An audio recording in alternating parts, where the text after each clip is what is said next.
Call the meeting to order. The business is in accordance with section 32-46-6B of the council may review, discuss, and take action on the following items. Informal workshop on flood mitigation programs. We have a presentation from Gina. Hi, good evening. Excuse me. My name is Gina Fuller. I'm the district manager for the Southern Rhode Island Conservation District. And I'm going tonight with Mike Viola, who's an engineer with USDA's Natural Resource Conservation Service, otherwise known as NRCS. I have a brief presentation, a little bit about Conservation District tonight and what we can do and how we can help the town of Richmond overall, with a special focus on some of our programs with which we are partnering with NRCS here in Richmond and in the watershed. Next slide. Are the mics turned on the, because it's hard to hear. You must not have it very loud, or else you gotta speak into them. Oh, you need without messing it up? Nope, yeah, Either that or you gotta speak into them. 'Cause I had my hearing aids on, I could barely It's hear you too far now. away from. yeah, Well, yeah, put we're it closer to you. Can you hear me now? yeah.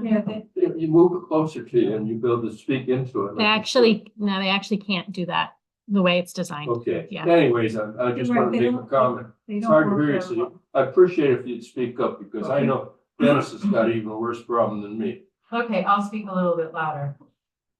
Next slide. So the conservation districts were started back after the Dust Bowl, back in 1944. We were born with NRCS, Natural Resource Conservation Service. President Roosevelt, after the Dust Bowl, decided that we needed a program that was bottom up rather than top down to conserve and preserve our soil and water resources. And so he sent word out to the states and said, hey, I think it would be great if the state could establish a county level group in order to manage these resources. And that's where the conservation districts were born. So here in Rhode Island, we were established in 1944 by the Rhode Island General Law 2-4. We're a subdivision of the Rhode Island State Conservation Committee. We're a quasi-public entity. We're locally led voluntary conservation. We are a non-regulatory, non-enforcement agency. We are strictly here to assist the residents, landowners, and municipalities of the state of Rhode Island to manage their soil and water resources. There's 3 districts here in Rhode Island: the northern, the southern, and eastern. Southern covers Washington and Kent counties. I'm the district manager for Southern. We're led by a board of directors, all of which would reside in the district in which they represent. And we also, through the State Conservation Committee, each of our districts is represented on a 5-member board at that level, with the director of the Department of Agriculture, as well as one of their statewide appointee that's appointed by the governor. Next slide, please. So we were really established to assist landowners to coordinate technical and financial resources to manage these natural resources. Our primary partners and cooperators are landowners and municipalities. We also work with municipal and private land trusts, conservation commissions, DEM, DOT, NRCS, our National Association of Conservation Districts, and other state and local groups. Next slide, please. Our cooperation between the districts and NRCS and other organizations focuses on many things, from water quality, soil erosion, prevention of flood and sediment damages, wildlife, promotion of good health and safety of its citizens. Next slide, please. So as I mentioned, NRCS and the conservation districts were partners since their inception. We have a memorandum of understanding that was executed at our beginning and re-upped periodically. We work on cooperative agreements with NRCS. The conservation district has technical staff that sit literally in the offices next to Mike, work side by side with him and other NRCS planners go out in the field, work with you folks, work with individual private property owners right here in Richmond. We're really here to serve you and help you access these programs. And so we work very, very closely with many organizations in the region and locally. Next slide, please. So I think it was in 2019, the Conservation District and the Wood Pawcatuck Watershed Association. And I want to just let you know, Mr. Fox was unable to join us tonight from the Wood Pawcatuck Watershed Association. He had an emergency last minute.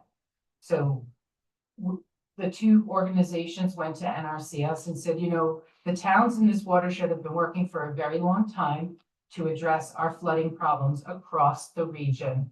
We put together this watershed resiliency plan in 2018 that all the towns signed on to, and it lists many, many projects that we think will address our flooding issues here.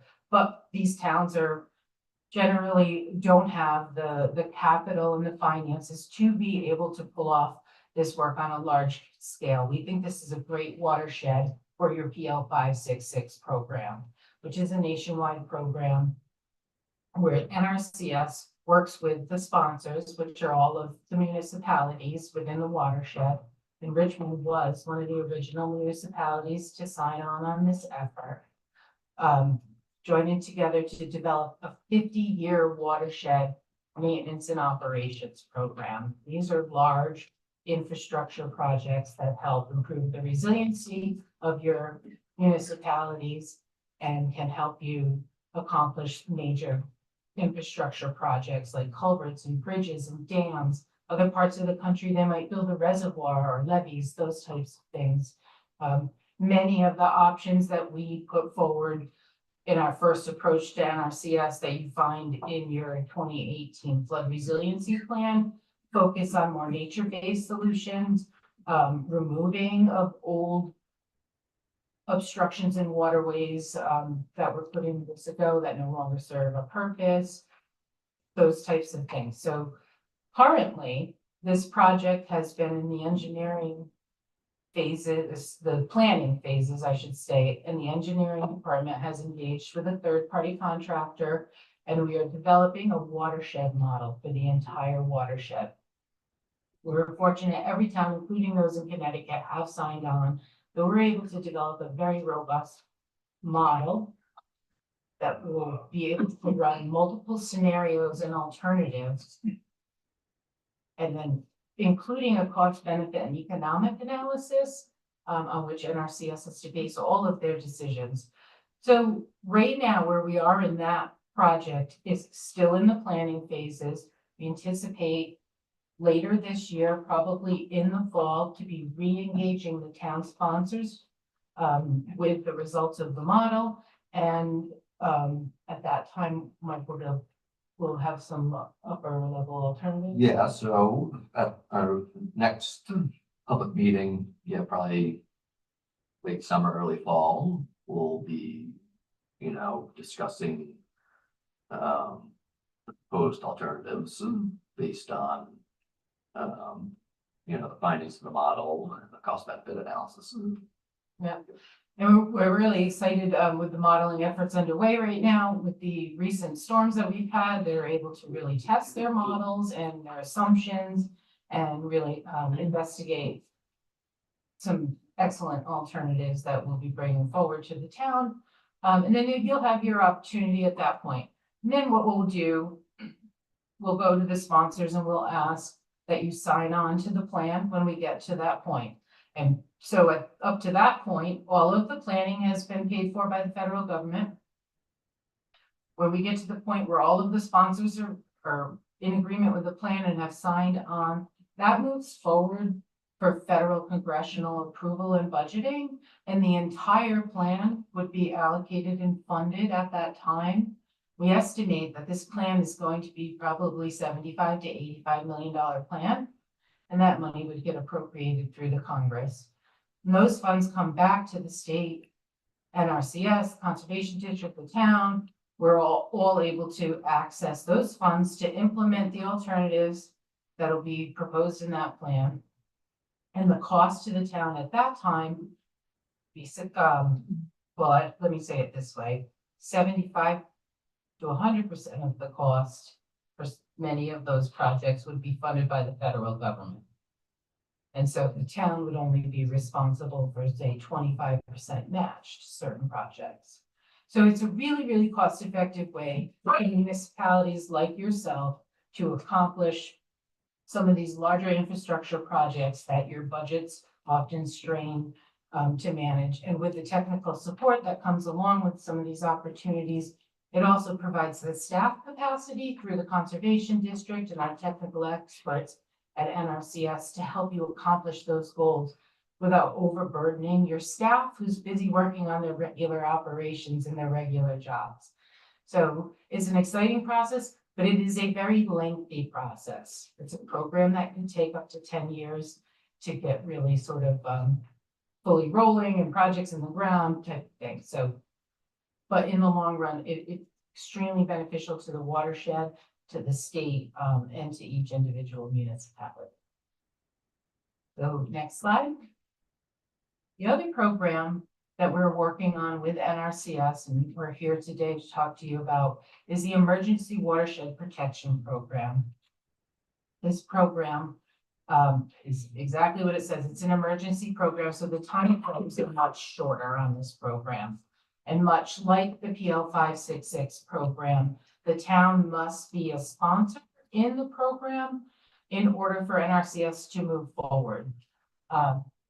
This program is meant to remove debris and other obstructions from stream channels and culverts, bridges, reshape and protect eroded stream banks, repair levees, and it can also be used to purchase properties and buyouts for areas that are repeatedly flood prone. So the EWP program offers technical and financial assistance to help local communities relieve imminent threats to property caused by floods, fires, windstorms, and other natural disasters that impair a watershed. Next slide, please. What's an EWP buyout? NRCS may provide project sponsors up to 75% of the following items: the fair market value based on an appraisal of the property, relocation costs, and the site restoration costs. Any lands are potentially eligible for EWP buyouts, including agricultural lands and residential and commercial lands with structures and with or without structures.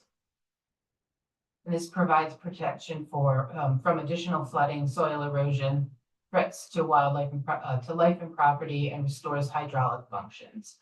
And the other key component to any program NRCS engages in is that it's economically feasible.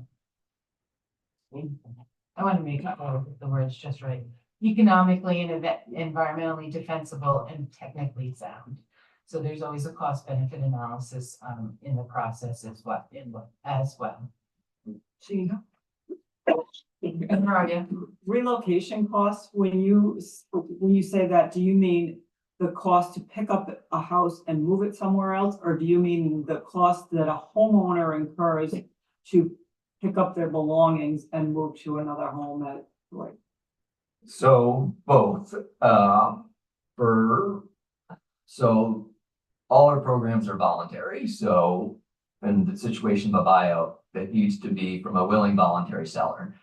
So in that case, if you're willingly selling your property, you are not eligible for relocation costs, moving costs. If you have a tenant, they are eligible because it's not up to them that their property is getting sold and they have to move. So we will cover relocation costs for them. In certain cases, if it's more beneficial to actually relocate a property, we would do that. But typically it's acquiring the property, demolishing it, and restoring it. Okay, so for instance, Mr. McGinnity here, 2 over from me, owns a house in Valley Lodge. Mhm. It's a repetitive flooding property. he has a pond next to him that overflows into his basement on a regular basis. If he chose to, if he was eligible for and opted into this program, someone, I don't know if he would engage someone or who would do it, but we would get an appraiser to appraise the value of the house. So, the town needs to sponsor the project. Typically, within 60 days of a disaster, a flood, they can apply. An eligible sponsor, in this case, the town, can apply for assistance to NRCS. So formal requests via a letter, will come out and do a damage assessment, put together a report. We have 60 days to do that from the request we received from the town. And then typically within like 2 to 4 weeks, we will hear back from headquarters if that project will be funded. At that point, once we have the funding in our account in Rhode Island, we enter into a cooperative agreement with the town. And once that's signed by both parties, at that point, work can begin. Requiring appraisals is the first step. So there's an appraisal based on the fair market value of the property, and then that appraisal is also technically reviewed by a second party. Jim, Yes. I got a question for you too. The council meeting on 9/21/21, when you gave your presentation, then Councilman Parmigiano, asked, then town planner, Mr. Lacy, if he saw this as a viable resource. And Mr. Lacy specifically said that, referring to Valley Lodge, it would be something that would be a great need. So thinking about this and talking with Mr. McGivney and a few other people in Valley Lodge, kind of like thinking outside the bubble. Richmond has a vast resource of land that DEM has in their control, the state, and actually even the town. And I floated this idea to a few people, basically doing a land swap. The land in Valley Lodge, DEM would take it back over, let Mother Nature do her thing. And there's 40, 50, 80, 100 acres out of the 12,000 that we have in perpetuity here in Richmond, that we can do a land swap.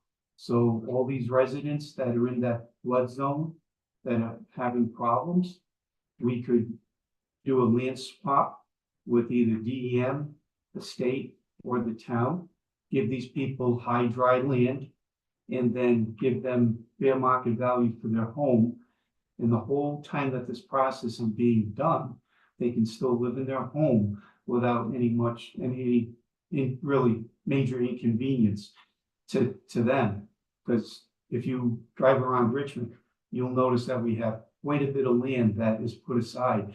And we have some nice high dry land that we can do a nice land swap. All right, that DEM would relinquish that ownership there and take over Valley Lodge, which to me, tell me if I'm right or wrong, that is a more important area because you're talking about major impacts for wildlife, water flow, and whatnot. And where you have a piece of land here in Richmond that is owned by DEM or the state or even the town land trust, it would be nice to take care of our townspeople. Yeah, Does that sound, that's a really interesting solution for something like this. I think it's something that would need a lot of work and discussions. I don't know if you've engaged DEM at all. I would caution you on that, just because of the way lands are often put into conservation easement, especially with the state. There's stipulations on what they can and cannot do. If you have town land, that might be, an easier thing to sort of research and see if there's a real option. I think in terms of the NRCS programs, we can engage and do the buyout and the restoration of that property. I think any land swap or moving That would be a separate process that you, the town would need to engage in with the state. Or whoever, wherever you're thinking of as being Could a be like viable my- option. Like my But idea. certainly, Yeah. I think what Mr. Lacy was saying is that at the time, the PL 566 is a great option for Richmond to be able to get free engineering studies to look at all of the viable options. And these guys, they're looking at everything that you could do, buyout to building levees, dams, whatever. But again, as I said, everything NRCS does has to be technically feasible and sound and economically defensible. So in certain cases, you can't build something big enough and your only option really is a buyout. So your proposal is an interesting idea. And there may be ways to achieve that, but the NRCS programs are going to be a separate step, first step in that process. With the idea of maybe working towards that. Because it would be good for the great for the town of Richmond, because stipulation could be that we use the contractors in the development, in the whole process of rebuilding these homes, wherever it may be. Sure, that's sort of outside of our purview. We really Just stick like with the that. environmental resources, but it's Leave great. time for everybody else's questions. too. Sure, absolutely. Okay, so my question, I grew up in a neighborhood similar to Valley Lodge, growing up in East Greenwich. Yep, Every time it rained, basement got 2 feet of water. right. They built the neighborhood on a pond. They filled a pond in and they constricted a river, and every time it happened. So I can empathize with what these people are going through. The Army Corps of Engineers was brought in by the town, and at no cost at all to the homeowners, the Army Corps of Engineers built a gigantic underground cavern and piping, huge culvert piping that went, two of them that went down the street. And they basically piped all the water, and all the houses to this day are dry, and people live in them. Right. How would, or is that an idea from days gone past? Do we not have access to the Army Corps of Engineers anymore? Do we not have that option available to us? Army Corps is always out there, and I'm sure the town could engage and have that discussion with them. We're here with the NRCS programs that we do have available and have funding, and we're engaged in here in Rhode Island.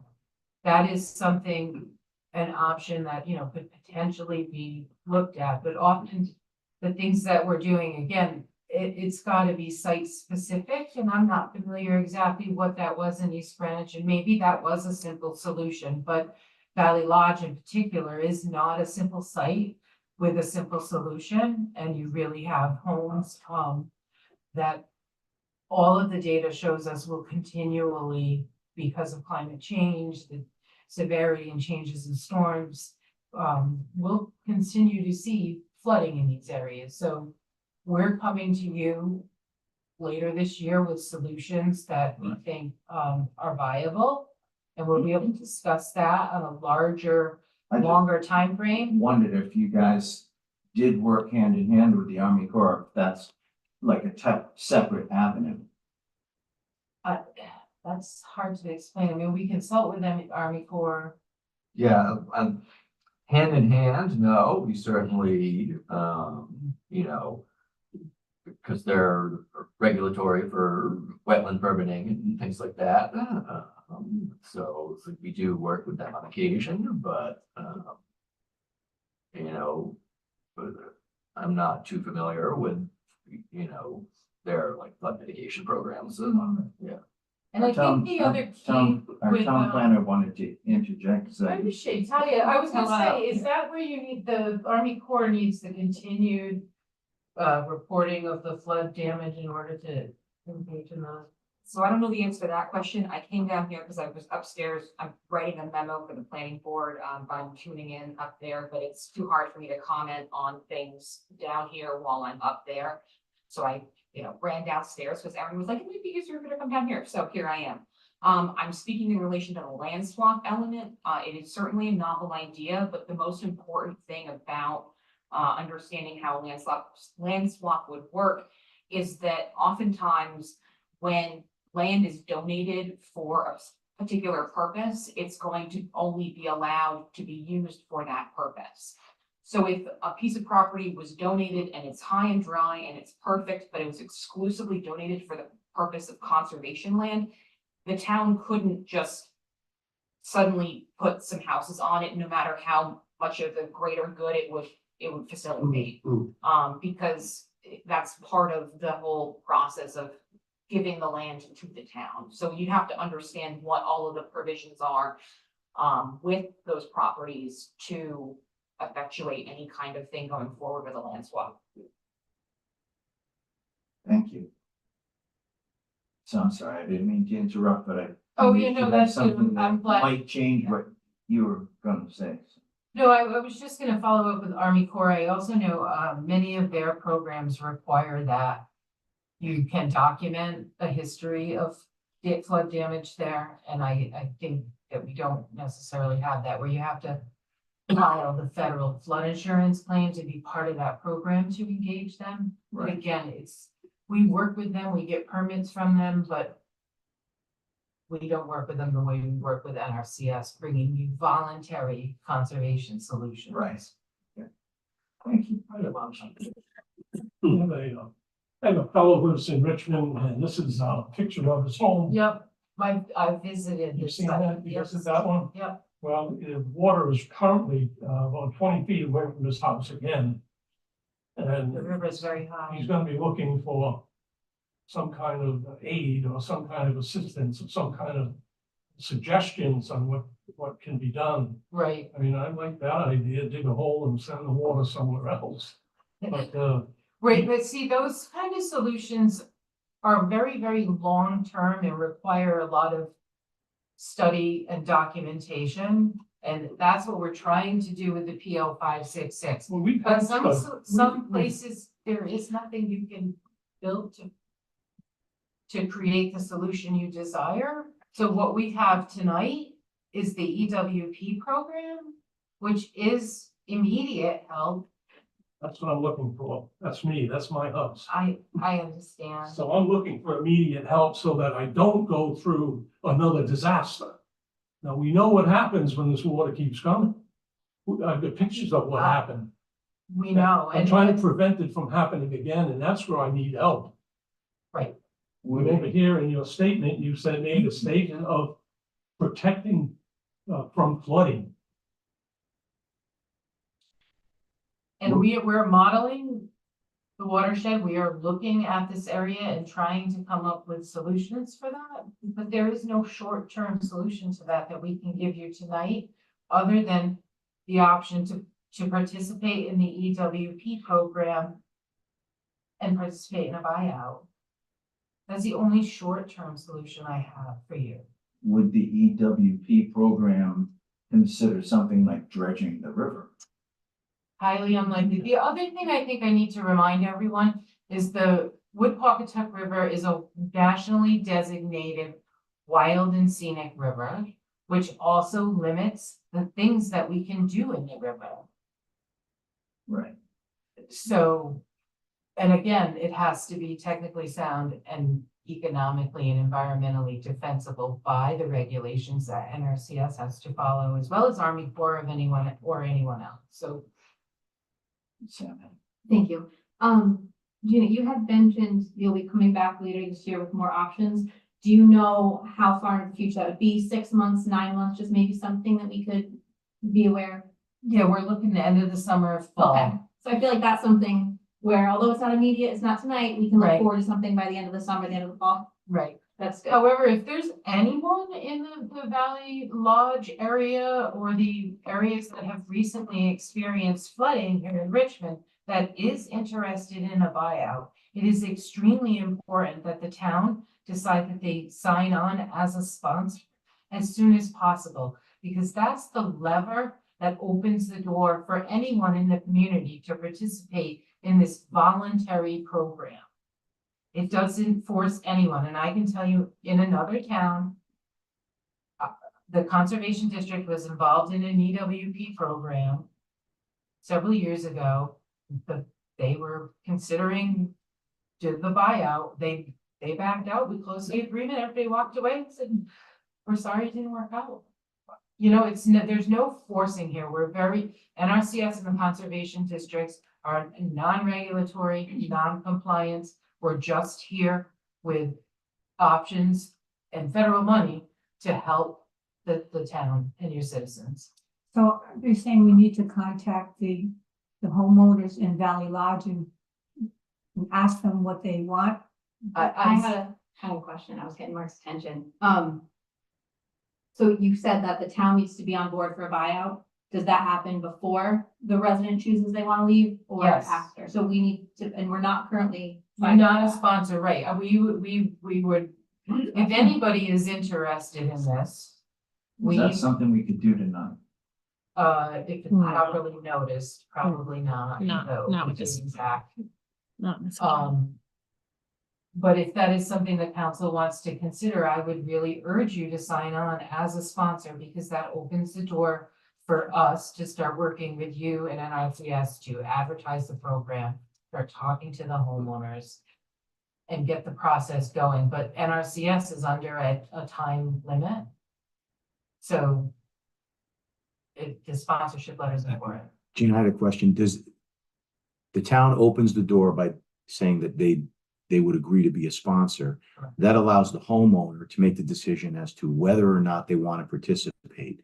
Is the town under any obligation or restriction by becoming a sponsor? So you're required to take the title of the property, which is then deed restricted, so that it can't be built on The again. title of which property? The property that is purchased from the. From each the landowner, individual owner? Each individual landowner. Okay, You're responsible for any operation and maintenance that's required.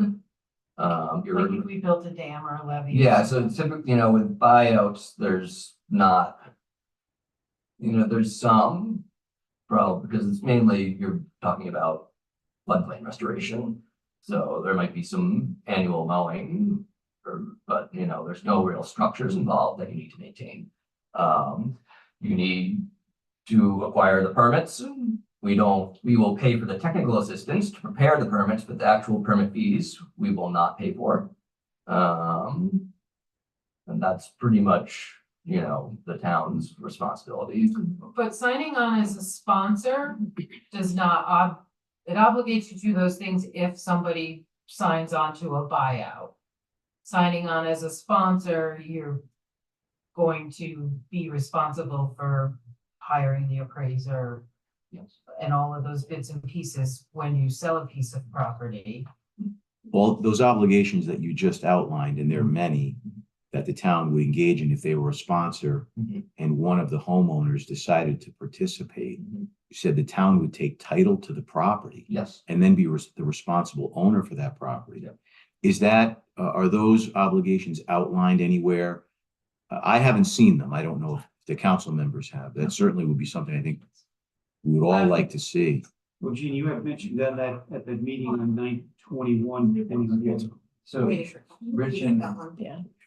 these two have questions and then, Can I just want to Sure. answer the solicitor's question. So yes, We've done that. these are federal programs and I can send you links to all of that guidance. Thank you. That would very clearly. A national sponsor guide that outlines all our sponsor responsibilities. It was attached. I sent that in. Oh, Attached to the agenda. Okay, so you've got that, and we've got fact sheets for folks too. So we take title of property, then are we also required and then being not just the owner, but then we have to pay to dispose of the property? So yeah, so again, we'll pay. So our funding is broken down into two categories, technical assistance and financial assistance. And that's pretty much what it sounds like. Any sort of engineering services, that's technical assistance. We will pay 100% for those costs. The actual implementation of, the fair market value of the property and the site restoration, that's financial assistance, which we'll pay 75% for. Oh, So, yep, you would acquire the property and then you would, I'm sure, the town has, the procurement, rules that you need to follow. You would put out a bid for engineering services, and demolition services, and bid that out. And we cover 75% of that. Yep. And the town comes up with the other 25%. If I may, you mentioned a term that I wasn't familiar with your definition of economically defensible. What does that mean in this program? So that's on our end. We need to make sure that the federal government is providing money, that there's a cost benefit to that project. So we do that internally, a cost benefit analysis. So let's say it's going to cost $500,000 to acquire a property and restore that site. If there's only $450,000 worth of benefits, then we would not fund that project. And that happens before we even enter enter into an agreement. That was gonna So be it's my like, next if that project is not economically feasible, it would not even get funded from Washington DC. So that's the town's a sponsor, Mhm. a homeowner wants to participate. At that point, the government determines whether it's economically defensible. So, And that's kind of the threshold issue. so the town decides they want to become a sponsor. At that point, once we get that letter from the town, we have 60 days to investigate the issue and submit a report to Washington. And in that report, we say, hey, here's what's going on. Here are the properties that we'd be looking to acquire. This is what we do, a cost estimate for the actual properties, the restoration costs. We do the cost benefit analysis. We submit that. It gets reviewed in Washington. And, we don't, here in Rhode Island, we don't decide what gets funded. They decide if they're going to provide that fund, if there's funding available too. So, we only get, the program only gets a certain amount of funding every year. So, projects do get waitlisted if there's no funding available. So, Thank you. President, going back, called it Birchwood landfill. It was the Carpenter estate. Yeah. State wanted to turn that into a new landfill. And there were deed restrictions and whatnot that the industrialists from New York put on that it was supposed to stay open in perpetuity. But the state came in and they said, we're going to change it. So basically, the state can do whatever they want, even though they could be deed restrictions and whatnot on that. They were coming in at over 2,000 acres and the town fought it and we stopped it. But the state wanted to put the new landfill right over here, off Old Mountain Road, and off Buttonwoods and whatnot. So, I understand what Talia just said, but in terms of that land swap, the idea is that DM or whoever the feds would take full responsibility of that land there for the new land that we get. So any of those homes and whatnot, they would do the remediation of taking down the homes and whatnot to give it back to wildlife, whether it be, the flood, Right. that area. This, all we have is the existing federal program. And again, I would, caution you with the DeCapa estate because there are lots and lots of deed restrictions and things you can do on that. But all we can really work with you on and offer you are existing federal programs. And what you're describing sounds like it would be a congressional act almost, really, to get things done. I mean, I don't know what the town's got for property and maybe there's options there, but I would really caution you, there's no way we would be able to engage in a land swap through this program. All we can do is look at those properties. The feds can tell us whether or not it's a viable option, and then we can come in with the funds to buy the property out and restore it and remove that flood hazard from your community, which, should be a long-term benefit for the community and the watershed. So. Did you have another? My question's answered, my line was inverse. Oh, did you know? Next one. Oh, yeah, next slide. So Just to wrap up, outside of our assistance and partnership with NRCS, conservation districts, as Richmond knows, can help Richmond with our with the state's municipal resiliency program and other funding sources. We help towns navigate the Rhode Island Infrastructure Bank Municipal Resiliency Program, DAM environmental programs and grants. We coordinate partners. We can help the town with grant writing, managing grants, implementing grants, and strategizing funding opportunities. Next slide. And then I just quickly wanted to end with the FFOS program, because we have many, many properties here in Richmond that are enrolled in the FFOS program. This is a program established by the state in the 80s to protect our rural and agricultural nature. It's a property tax deferment program. If properties agree to participate in the program, they can work with the conservation district and NRCS to develop a plan to manage their property and then access NRCS programs to really be great stewards of their lands. Next slide.